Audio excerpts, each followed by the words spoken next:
introduce our speaker for today, Maheima Anand. She was born in New Delhi into a Hindu family that was not very traditional or ritualistic, but still deeply rooted in its culture. At the same time, she grew up with strong influences from other faiths. She went to a Christian school where prayers, hymns, and mass became part of her life. And she was very close to a Muslim family whose practices and festivals she shared for decades, and further attracted her to Sufism, which also took her to the land of Rumi and Yunus Emre. Later, she found herself drawn to Buddhist teachings, especially the idea of moving from form to formlessness, which prepared her for a lifelong search to rise above dogma and discover the essence of what connects us all to the divine. Those are her exact words. For nearly 20 years, she worked in Mumbai's television and film industry, telling stories that were mostly commercial and mainstream. But the true shift came when she was commissioned for a film that led her to the city of Varanasi in India. Varanasi, as many of you may know, is actually the oldest city in the history of the world. And it was there when she witnessed the burning ghats at Manikarnika. That's where they burn the bodies every night of people who have passed in the Hindu tradition. And one evening after her crew left, she found herself sitting alone through the night, watching the pyres burn and the sun rise over the Ganga. And in that moment, she says, quote, unquote, "I saw how close life and death truly are, separated only by few steps, and I realized how futile our endless struggles of greed and divisions really are." That night changed her forever. And from then, she could not go back to the same kind of work. I'm going to have Maheima take up the story now. She'll tell it much better than I can. And I just want to say that I appreciate so much the work she's doing. I've had an opportunity to be interviewed by her for her Shifting Tides program. Also, Toddy Blackstone is here today. She introduced me to Maheima and to many other people who subsequently became her fans, like I am. So, Maheima, it's all yours, and welcome. Thank you. Thank you so much. Can you all hear me well, clearly? Yeah. I am so glad to be here and being a part of your group. And so good evening from India and good morning to you all. Well, Ruth has given such a beautiful introduction. Thank you, Ruth. And I'm so honored to know you, Toddy, and so many others on this group. Okay, to begin with, I have been a storyteller. Of course, my genres kept changing over the years.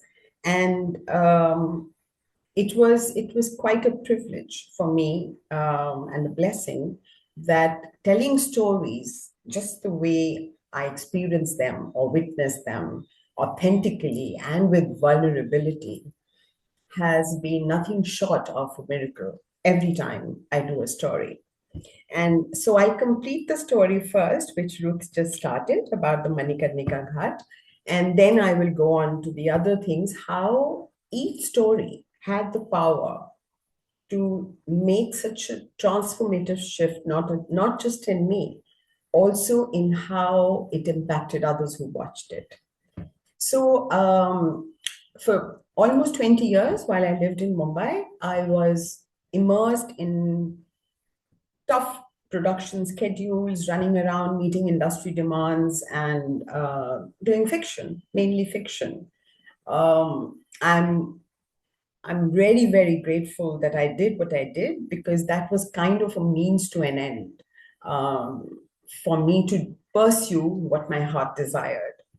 So, but somewhere my heart was not in what I was doing in Mumbai, because It just did not. I wasn't pursuing or seeking anything, even, I mean, not even spirituality, because I did not even know what it meant at that time. But I knew that I was restless. I knew that something big is supposed to open up and something should crack open.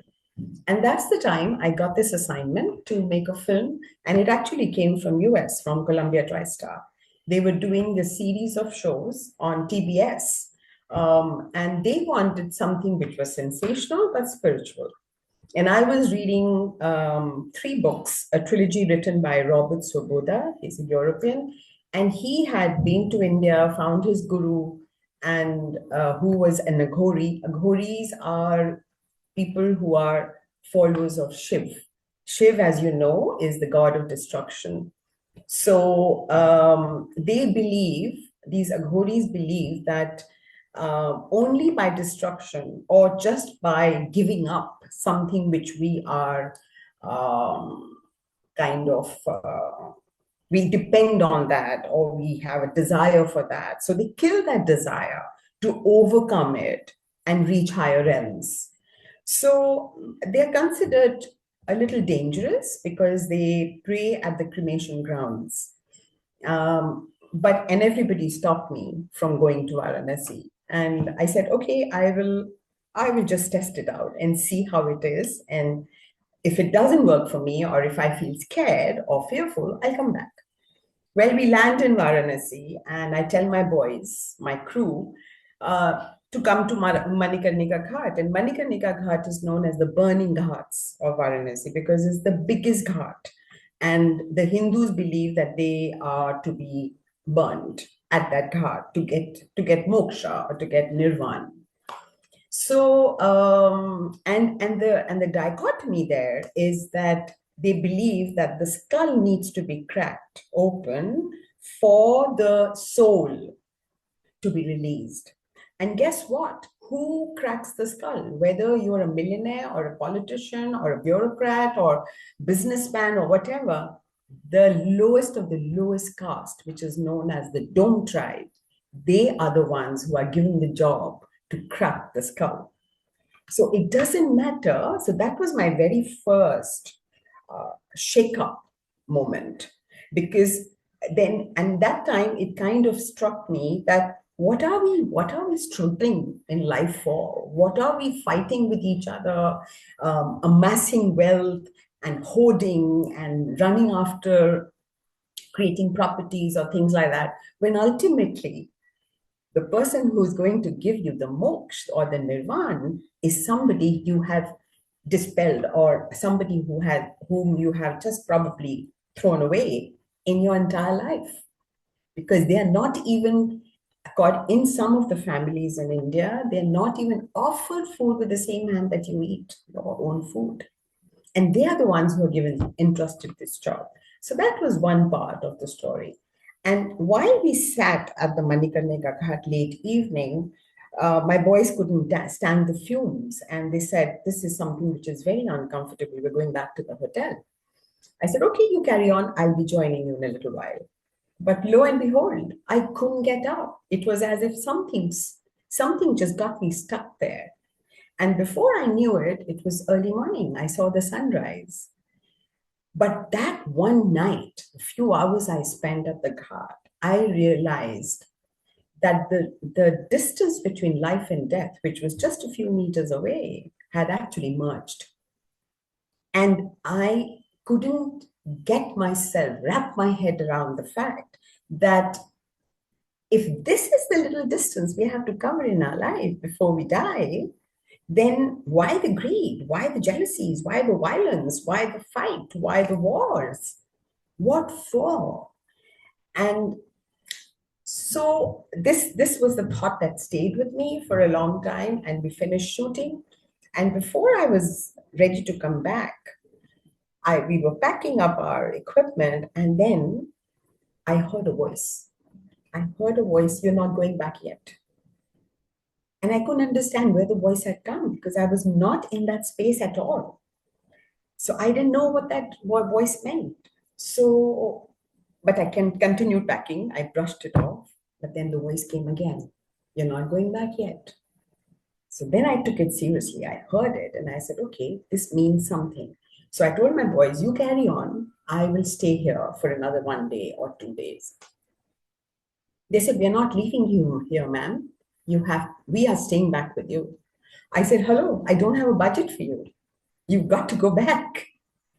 So they said, no, no, no, we don't want the money. We're staying back with you. Okay. So the production coordinator at that, he thought to himself, he said, I have actually nothing more to offer you in this place. But let me think. A couple of hours later, he came and he says, ma'am, you come with me because there is one Aghori who is living with his family, and but he's a little weird man. He may just throw you out of the house because he works on those winds. But I'll take you there nonetheless. I said, okay. So we went into these little by-lanes of Varanasi, and we came to this house with a huge gate and a huge lock. He knocked at the door, and from inside, we heard this roaring kind of a voice. It said, ask Maheima to come inside. I froze. And I asked this boy, I said, did you send in a word? He said, no, not at all. So I freaked out. I said, this is not possible. Who are we going to meet? Anyway, we went inside, and this man, he was bald-headed, bare-chested, and he had closed eyes with a big tika on his forehead. And he said, come, I was waiting for you. And I sat, he had a smile on his face. He put his hand up in the air and he brought out something in his fist. And he said, this is what Devi Ma has sent for you.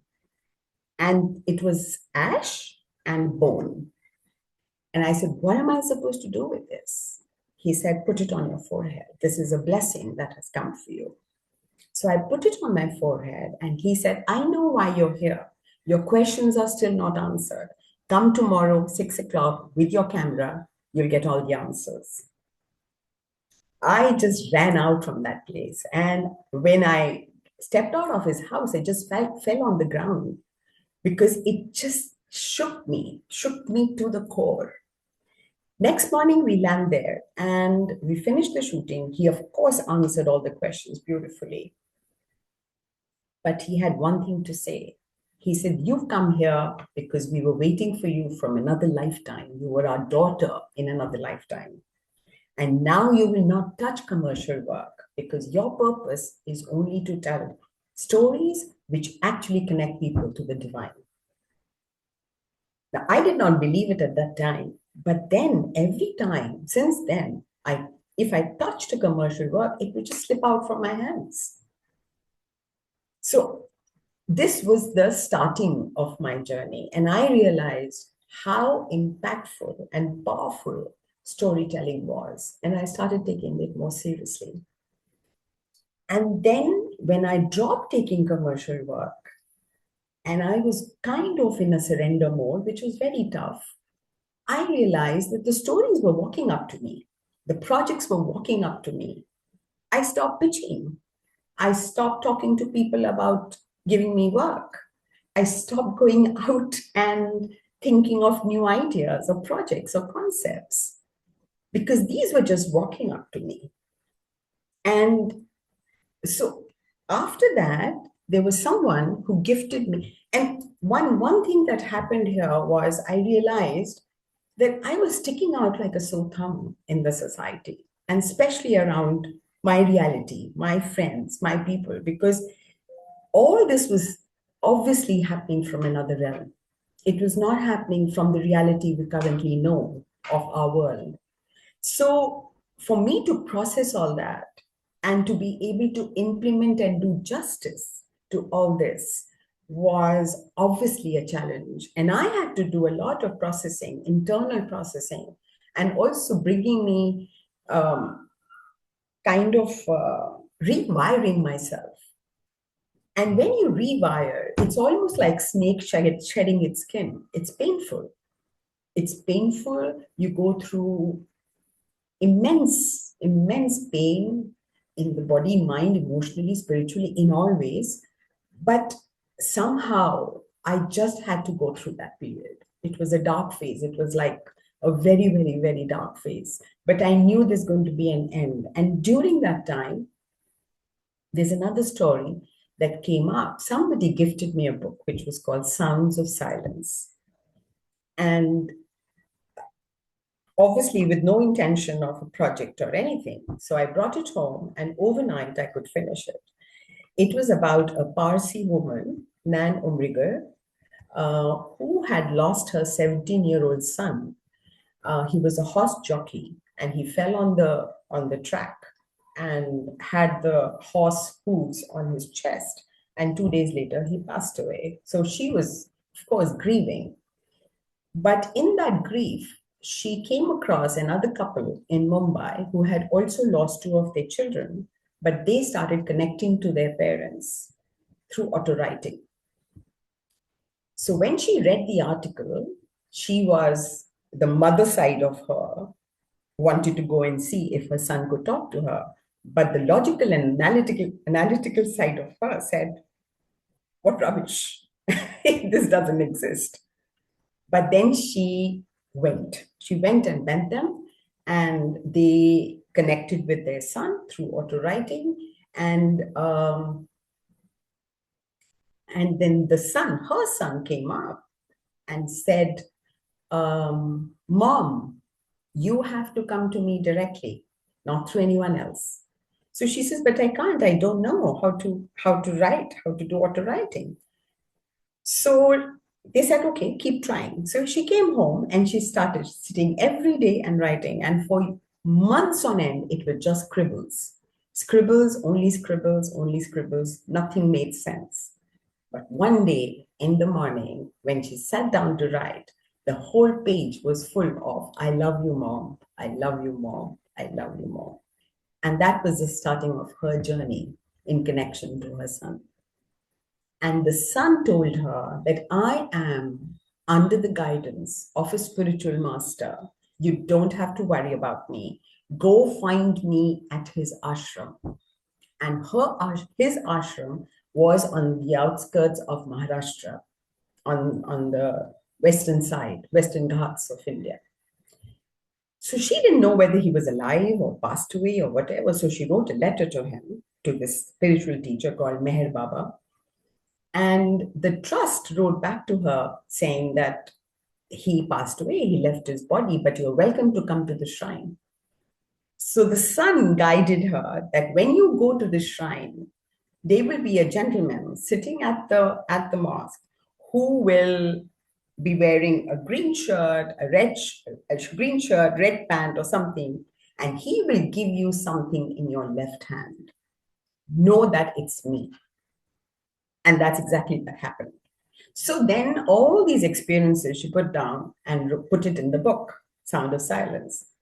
I finished the book overnight and I said, oh my God, this is a book to be told as a story, because this can heal so many people who are grieving their lost loved ones. So now the question was how to find her. And the one sentence which Meher Baba says, don't worry, be happy. That's his statement all the time. So I didn't know how to contact her because she had published her book on her own. So, I kept it aside. I said, okay, when it's going to emerge, it will. And I had an assignment, a conference I had to attend in Greece. So I went to Greece and I was sitting just opposite Acropolis, and there's this woman, an English woman, comes and she says, can I sit and share lunch with you? I said, of course. She sat down, and just before that, I had made a presentation. So she said, one, I want to tell you the presentation was impactful, and two, I'd like to give you something. So she opened her purse and she took out Meher Baba's card. Don't worry, be happy. I jumped off my seat. And so the first question I asked her, do you know Nan Umrigar? She says, yeah, there is a dear friend of mine in London who is a friend of Nan. When I go back to London, I will get her to be in touch with you. So before I came back to Mumbai, the email was already there in my inbox from a woman called Anita Martins. And she gave me Nan's address and telephone number, and she was in Pune and I'm in Mumbai. So I thought, okay, I'll call her. And next, when she visits Pune, or I go to Pune, or she comes to Mumbai, we'll meet. I called her, and she said, "I'm here today. I'm in Mumbai." So 2 hours later, we met. So we met, and I told her that this is what I felt about her book, and she said, "Yes, you have all the rights. Do what you want to do with the book." Okay, now I have the book. But I don't know what to do with it. I don't know Meher Baba. I don't know which period of time in history he was alive, what he taught, nothing I knew. All I knew was her book. So I took the rights, and then she said, I have to write to the trust. She wrote to the trust, and the trust got back and saying she has blanket permission to shoot anywhere she wants. And this was very, very unusual and uncommon, because she said loads of people are sitting there to make films there. Nobody gets permission. I don't understand why you've got the permission. You're not even a Meher Baba follower. So I know that I was put on that, on that path for some odd reason. Of course, it was revealed to me much later. But so I got the permission, I had the book. And then we had to, one fine evening, I was invited to a little party in Mumbai, and my friend wanted me to meet somebody. She says, you meet her. She's a very interesting woman. She works for Sony Channel and everything. I said, okay. I met her, and she offered to drop me back to my house. I sat in her car, and believe me or not, her whole dashboard was full of pictures of Meher Baba. So I asked her, how do you know Meher Baba? She says, I'm married to a Meher Baba lover family. So I said, okay, great. I would love to sit and talk to you. So I guided her to my house. And this was past midnight. So I guided her to my place, and just below my building, she asked me to come up to her house. I said, but I'm here. Where are you? She says, I'm right across. So I'm in M block and she's in L block. So I go up to her house at 2 in the morning, and I enter, and there is this huge life-size image of Meher Baba. Without telling me, she goes inside and gets me about 8 to 10 books on Meher Baba. She said, this is for you. And this happened because the night before, I had challenged Meher Baba as an entity, as an energy, that, okay, get me information about you. Get me the information so that I get to know you before I can do anything on you. And this is what it came to me. So the books came. Now, where do I manage to get money? So I'm just telling you this, how universe just puts little pieces together. It's like a jigsaw puzzle. And I saw it over and over again in my life. So I take the books back, and before going, she said, can I ask you to drop your fear and your concern about money at his feet and leave? And I did that. I came back home and I slept. I was woken up in the morning at 10 o'clock by a call from Nan. And Nan said, there is some gentleman who has come from Hong Kong, and he wishes to do something on Meher Baba. Why don't you see him? He's flying back tonight. I said, okay, give him my number.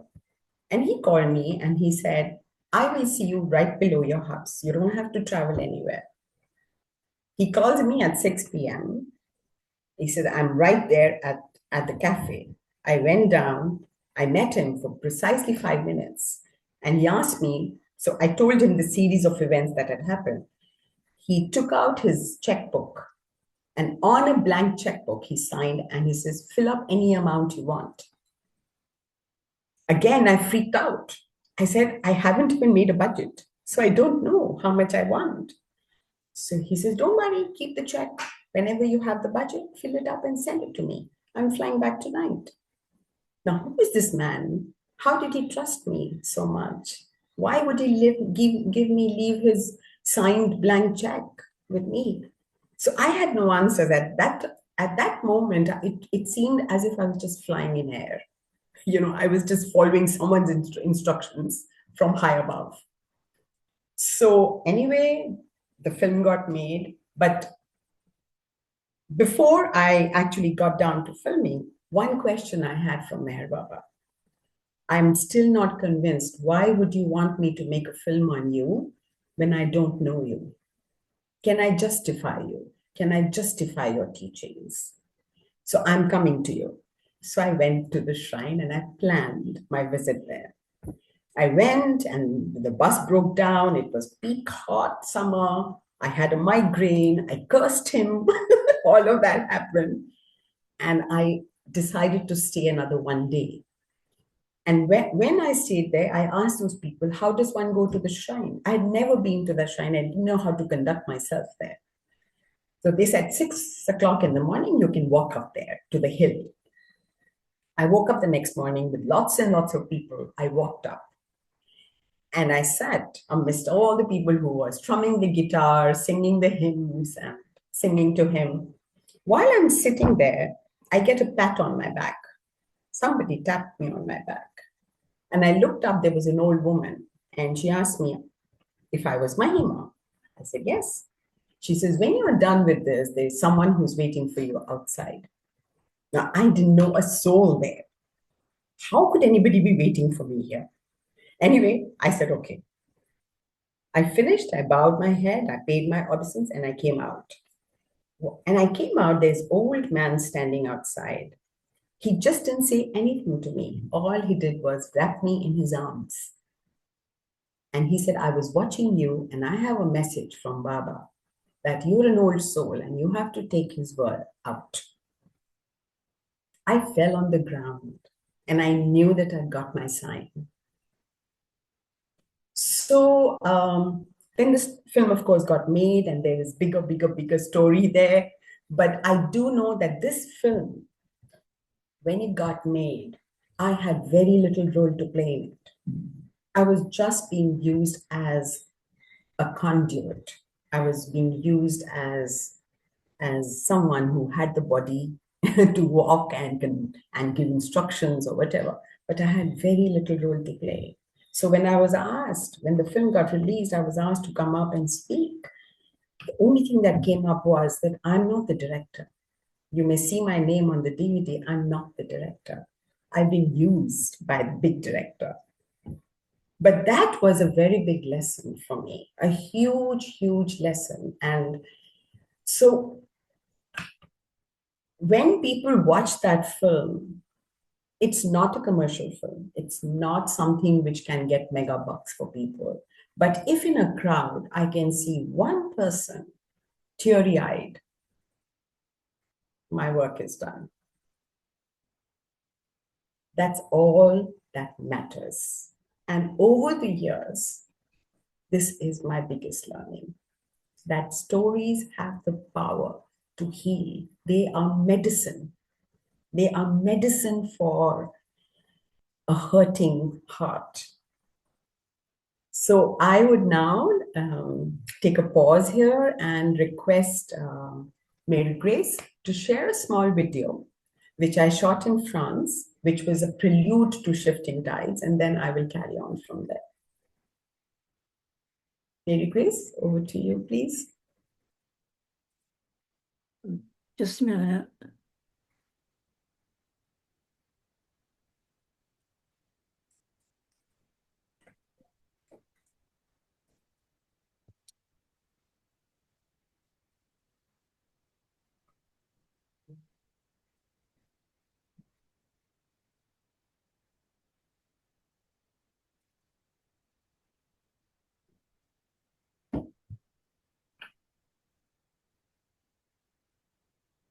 Tutto questo è arrivato a me inaspettatamente, è il cambiamento della mia vita. À partir de ce moment-là, j'ai été complètement reprogrammée. Tout a changé. We're not seeing your J'étais avec screen, ce Mary prochain- Grace. I'm not able to see. And that Just audio. here, It's just one second.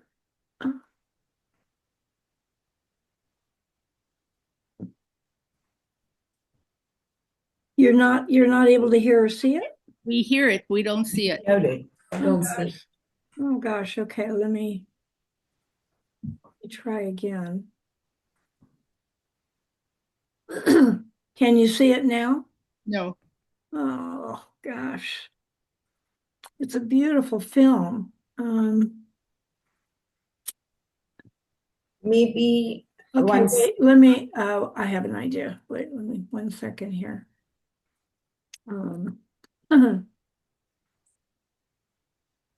I forgot one important part, share screen.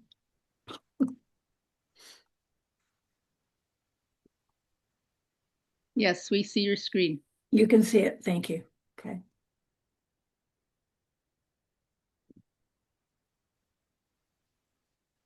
Okay, tell me if you can see and hear it now. Did you? Tutto questo è arrivato a me inaspettatamente, è il cambiamento della mia vita. À partir de ce moment-là, j'ai été complètement reprogrammée. Tout a changé. J'étais avec cette recherche dans la vérité. And that changed the entire course of my life.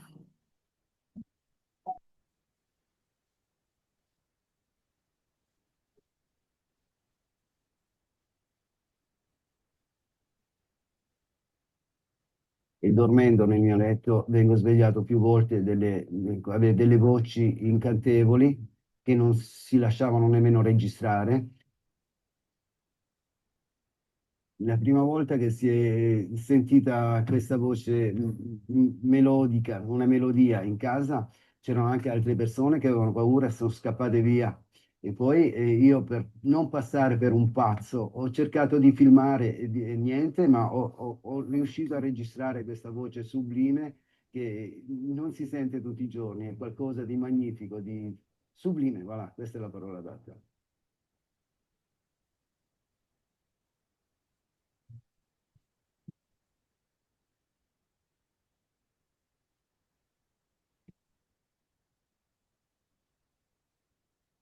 Sono gli angeli, ma gli angeli non si ascoltano con le orecchie, si ascoltano con il cuore. È magnifico, ma tutto è inesplicabile e magnifico, sublime.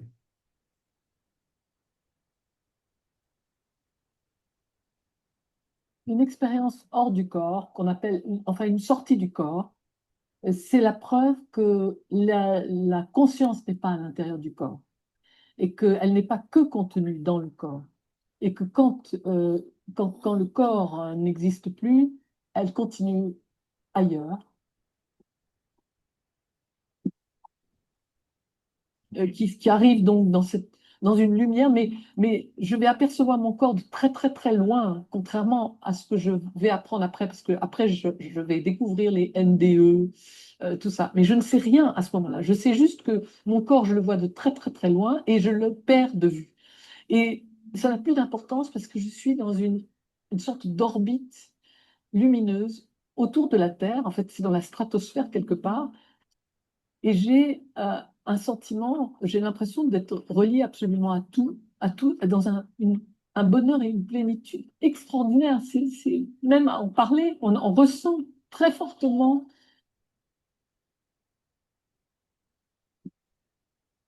J'ai pu comprendre le lien entre la science et la spiritualité à cause de cette expérience. Parce que je l'ai volontairement mise à l'épreuve de la science, cette expérience-là, cette sortie du corps.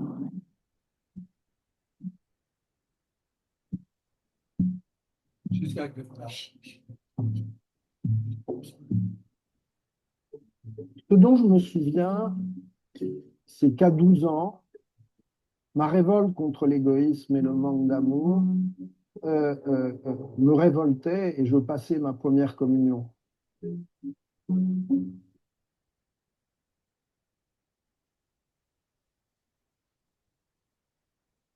Aujourd'hui, après ce long processus, à 69 ans, je peux dire que ma plus grande joie, c'est d'avoir mené mon père, ma mère et ma sœur dans leur dernière demeure dans la lumière, et qu'aujourd'hui, c'est tout ce que je peux faire pour aider les autres dans un amour universel et la seule chose qui m'importe, ce que certains pourraient appeler la foi. Dès lors, ma foi m'amène dans un sentiment profond que les événements de la vie m'amènent à m'offrir au service des autres.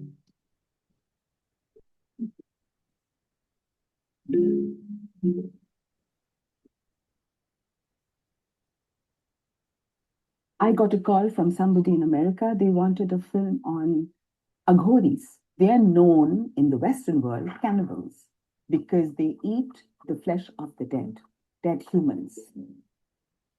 But something, I don't know what it was. There was a pull in me to go do it, and I was convinced I had to go to Varanasi. And there is a ghat called the Manikarnika Ghat in Varanasi, which is called the burning heart of Banaras, because the Hindus, according to the Hindu ritual, the body after they die, they are burnt. The bodies are burning 24/7 all the time. It was not repelling. Of course, there were fumes. Of course, it was unpleasant odor. Of course. And it was a very unpleasant sight. But I don't know whether it was divine intervention or what it was. I have no idea. I kind of heard a voice that you're not going back yet. I sat there all night till sunrise. And that one night, I'm still getting goosebumps because every single moment I spent that night is so vivid because it changed me. It completely changed me as a person.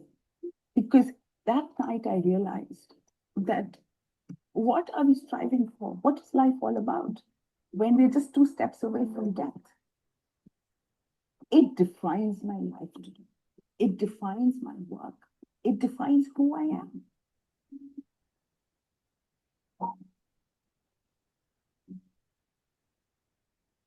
Ha cambiato tutta la mia vita e sono diventato un uomo molto umile, al servizio di chi ha bisogno, e in particolare dei poveri. Tout avait un sens. Et ces synchronicités m'ont guidée toute ma vie, y compris là, si je suis là aujourd'hui, c'est parce qu'il y a eu toutes ces synchronicités. Et donc, la vie est transformée parce que vous comprenez pourquoi vous êtes au monde. Vous comprenez que tout a un sens.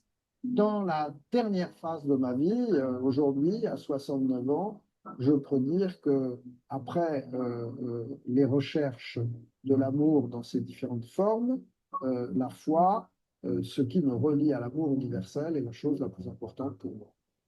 These magical moments or these spiritual moments are not novel to just India. This is a universal phenomenon.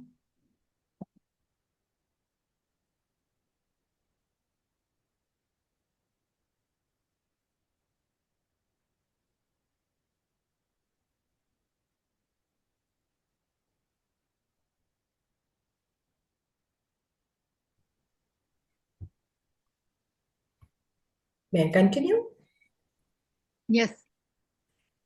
So I came back from France after doing this, and we were ready to finish the trailer. This was a trailer, and we wanted to take it as a film, as a lengthier film on what the aha moments were all about in people's lives. Do they actually transform their course in life, and what do they become post that? What happens to people after their aha moments, after their transformative experiences? And while I was doing this, COVID hit, the world shut down, and there was no way I could travel and take this further. So for a very long time, it was brewing in my head, and I wanted to just do it. So Zoom had taken over. People were putting out things on Zoom. They were, it became kind of the thing to work on. So I invited some of my friends and I said, why don't we, just for the kick of it, have small chats on this concept, on the aha moment? So we started out just like a friendly thing, fun thing, and it was named Shifting Tides, because it's a shift of tide that happens in people's lives that changes everything. So, but I was not prepared for how it would be catapulted into a space which I had not even envisioned, which I wasn't even prepared for. And such beautiful human beings, such lovely souls from all over the world became a part of it. And we had the privilege and the honor of having people like Ruth herself. Toddy is here, Toddy. And then we had Neil Donald Walsh, we had Dr. Bruce Lipton, we had Dr. Irvin Laszlo, each of them coming up with gems of wisdom. But there were so many learnings that I felt that I'm being put on a bullet train school. It was like, boom, I was bombarded by so much of wisdom, so much of knowing that how does the universe operate? How does this work? How do stories transform people? How do stories transform themselves? And that just kind of convinced me of the belief how people just have to hear the voice. Because I also realized that calamity hits everyone, but on the other side of the calamity is an opportunity sitting. And that's what COVID also brought. Because COVID, so many people were suffering, they were losing people, loved ones and all that. But there was also a beautiful opportunity sitting because people got connected to one another in families. So shifting tides, I felt at that point in time, it provided a balm, a warm blanket of love, of hope, of resilience, of faith. And that's what I felt. So I've been lucky that I kept doing, and we went into 4 seasons of doing that. And then we had to stop for various reasons because of lack of resources or whatever. But I do know that it was there for a reason. It came as a show for a big reason. And now, Kattu, I'd like to go to what happened next. One thing that has stood is that what we resist persists. So one of the things that I have been struggling with all my life has been fear, has been a feeling of being weak. I can't see pain and suffering in front of me because I kind of collapse. I become so weak in the knees, I'm not able to take it. So many years back, I had got a film on Down syndrome. And I took it up not knowing what it entailed. So I found this beautiful Downs kid in Mumbai, and he looked like one chirpy self and dancer and talkative guy, even though they don't have a very clear diction. So there was all of those issues, but the parents were so proud of him. But I remember when I went to his school, so the principal said, I have purposely not got married because Down's boys and girls, the boys are impotent and the girls cannot conceive. But when I see them struggling when they are adolescents and teenagers, it hurts me. I cannot go back and have a normal life. That was a hitting point for me. I collapsed and I couldn't deal with it. But then I managed to finish the film, and I wanted the film to be a happy film. And the response I got, it was made for Singapore television. The response I got was that parents are actually saying, I wish we had a Down's kid. And that was my present. That was my reward.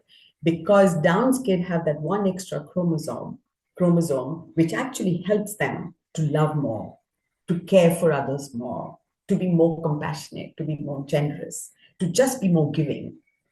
So, but I knew that somewhere this film was a test for me, for my own inner power. And I was obviously quite weak there. After Shifting Tides got over, I was taken to Nepal to face those fears once again. And this time it was more intense. I was taken to a leprosy home, and I was to make stories with people who have had serious ailments. And leprosy takes away limbs. So they don't have fingers, they don't have feet, and they really become ugly. They don't have nose. Anything which is protruding in your body gets taken away, gets eaten up by rats because that area becomes numb. So it's not a very pleasant sight to watch them. But I had to make films on them. And that was a very big challenge for me, very big test. So I started doing that, and I must be honest here that when I went there, I created a distance between me and them. I wasn't able to go across and touch them. I wasn't able to go across and look them in the eye and talk to them, because there was something that was stopping me, because I couldn't see that ugliness, if I may say. I couldn't bear to see how human body can become with limitations. So it was very painful for me, but I created that gap. I created that distance. And I know that it was my learning, very big learning. And I worked with them because we had to produce one film every second Saturday. So we were going to Nepal very often. And but as time passed by and I saw their soul, I saw their vulnerability, I saw their authenticity, and how they had overcome their pain, their suffering, their limited bodies, and become artists, and become painters, and become jewelers, and become dancers and musicians. I became so small in my own head. Who are the people I was judging? Who am I to judge these people? They're bigger than me. They're larger than me. They managed to overcome their own challenges so beautifully. And one thing that came out very clearly with this experience was that we are all made in the image of God. And if that is true, then we are perfect. And if we are perfect, we are unique. We have our own potential. And it is our right to get that potential out. It is our job to give that gift to the Creator of bringing our own talent out, bringing our own potential out. And that was my learning. And we made about 30 films over there. And over time, these people became my family. I reached a point, I'm sorry if I get emotional here, but I reached a point when I would go across and hug them. I would touch them. I would actually be able to caress their hands, which had no limbs, no fingers. I was able to do that. I made that huge jump. And lo and behold, 10 films out of that entire lot were selected for the Monaco Film Festival. And we took those films to Monaco. And I felt so, so, so proud of bringing them to the world, of bringing their voices out into the world.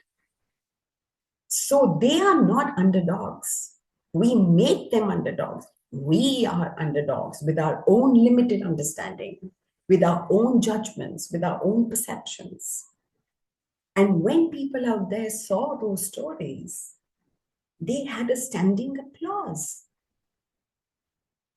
And my conviction to continue doing this work became strengthened. And I felt that this is my purpose. This is what I'm here for, nothing more. And I will continue doing that however hard it is. I will continue fighting my own limitations. I'll continue fighting my own sense of judgments or non-judgments. And I just have to keep going and seeing the world as is and expand my own world, expand my own sense of own vision. And at this point, I would also like to invite you all to just close your eyes and think of what is that one little story or one limitation you have lived with. Because we all live with certain fears. I lived with fear all my life. I lived with a sense of weakness all my life. These are the people who pulled me out of it.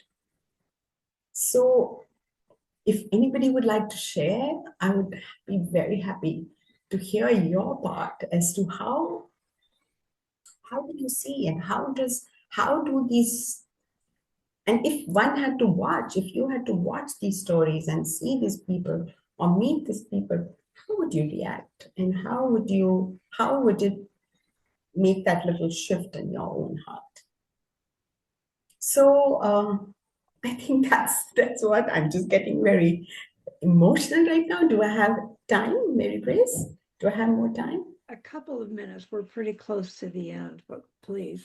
Okay, so so in the end, I think my closing would be that I invite you. It's like a movement I've started, and I've been a part of this movement for so many years. I really would like more hands to join in this movement, to just be a part of this journey, to take, and especially where the world is going today, with so many wars, so many, so much hatred in the world today, so much political drama going on everywhere. So how is it that we can actually bring about that little change? Your group is doing phenomenal work. I mean, just listening to all of you just gave me so much hope that, um, we can all be harbingers of light, harbingers of light, harbingers of peace, harbingers of hope, and just be able to hold each other's hand and pull ourselves and get together and do more work, bring out more stories. And films definitely have a big voice. Films definitely have a huge impact because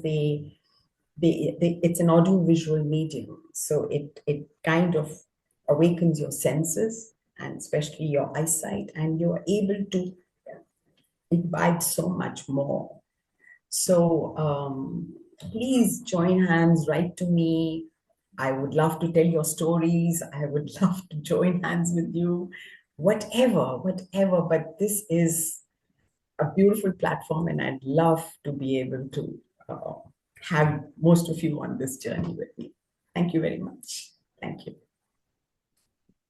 Thank you so much. You brought me to tears, and we would love to have you come back another time. Thank you. This was such a beautiful presentation. Thank you so much.